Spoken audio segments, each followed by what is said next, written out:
Now, one of Ethiopia's oldest and hottest towns holiest towns is celebrating 1,010 years of existence. It's also become renowned for its wild hyenas, which roam parts of the city freely. Emmanuel Gunza went to find out more. It's been called the City of Saints, a living museum, and some even consider it to be the world's fourth holiest city after Medina, Mecca and Jerusalem.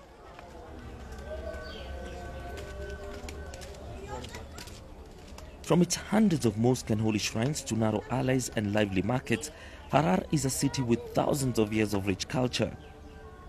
For centuries, it served as a fort, a center for Islamic scholars, and an important trade hub between the Horn of Africa, Middle East, India, and as far as China. One of the main attractions here is this museum, founded by renowned French poet Arthur Rimbaud, where visitors are taken back into time with the gallery of some of his pictures and other collections of photographs of this walled city. I don't feel like there's any other place on earth like it. It's like a really strong sense of family, which I feel like you don't really get that much now in the 21st century. Everything, has still stayed really well preserved. You still have the olden day cobblestone, like narrow roads. Even though you can see that it's growing, it's still in a way staying the same, which I really like. The culture for this town is really unique and not really common throughout the country or the world. It's like a city. It was a city-state, it became part of a country, but it's always kind of had its own unique heritage. A lot of attempts to kind of like assimilate the country or the region with the rest of the country, but still kind of keep the character that is Harar. Well, some of the pictures you see here in this gallery were taken in the early 1900s, and it's quite startling when you compare them to how people are currently living here in Harar.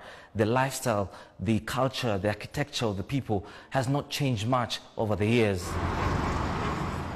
And when night falls, you get to see yet another treasure of the city. The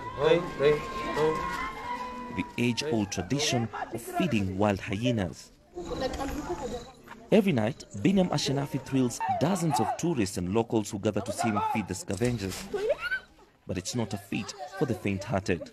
I've counted around 10 so far, and it's quite scary being quite near them. Binyam has been doing this for ages. Binyam, why is this important for you? I do this because I like animals. They play a great role in the community by removing waste from different areas. Besides, they don't attack the locals. As the city marks yet another milestone in its proud and long history, locals believe that Harar still has much to offer the continent as a beacon for the arts and culture as well as religious tolerance. Emmanuel Gunza, BBC News, Harar, Eastern Ethiopia. Those hyenas. Ugh.